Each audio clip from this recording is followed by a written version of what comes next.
Hello friends, स्वागत आहे तुमचं अलकाच्या किचनमध्ये एका नवीन रेसिपीसोबत. तर आज मी हे उडीद डाळीचे वडे बनवलेले आहेत. मेदू वड्याची चव पण सोप्या पद्धतीने करायचे असतील तर असे तुम्ही भज्यासारखे करू शकता. चव एकदम तीच मेदू वड्याचीच, फक्त साईज वेगळी.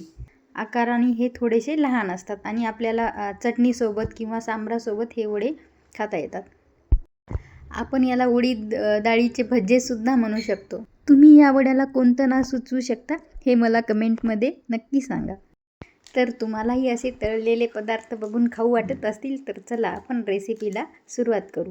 पण त्याआधी तुम्ही चॅनलवर नवीन असाल तर चॅनलला सबस्क्राईब करा आणि बेल आयकॉनला क्लिक करा, म्हणजे माझे नवीन रेसिपीचे व्हिडिओ तुम्हाला सर्वात पहिले बघायला मिळतील.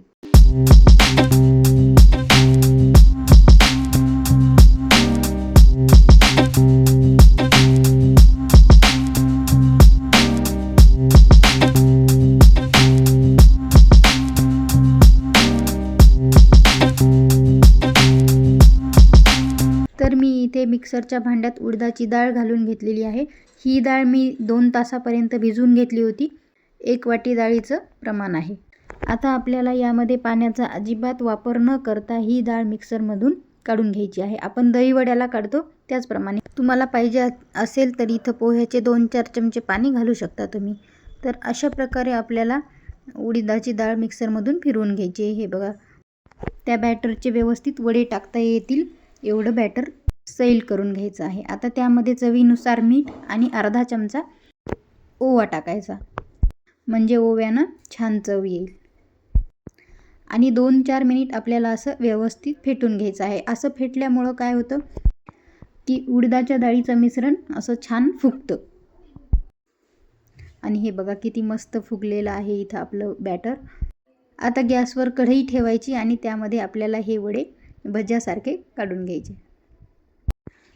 तेल गरम करताना आपण तेल जास्त गरम पण होऊ द्यायचं नाही आणि जास्त गार पण नाही. गार तेल असेल तर मग वडे जास्त तेल पितात. वडा टाकल्याबरोबर असे वडे वरती आले पाहिजे आणि असे आपल्याला मीडियम गॅसवरती सर्व वडे लालसर होईपर्यंत तळून घ्यायचे आहेत. वडे तळताना गॅस कमी अजिबात करायचा नाही आणि अशा प्रकारे आपल्याला वडे लालसर होईपर्यंत तळून घ्यायचे आहेत. आणि किती छान मस्त सोनेरी कलर आलेला आहे हे बघा. आणि हे तुम्ही साध्या वरणासोबत खाल्ले तरीही खूप छान लागतात. आम्ही इथं साधं वरणच बनवलं होतं याच्यासोबत खायला. आणि एका प्लेटमध्ये असे वडे तोडून घेतले आणि त्यावरती मस्त असं वरण घालून उडीद डाळीचे वडे आणि वरण केलं फस्त.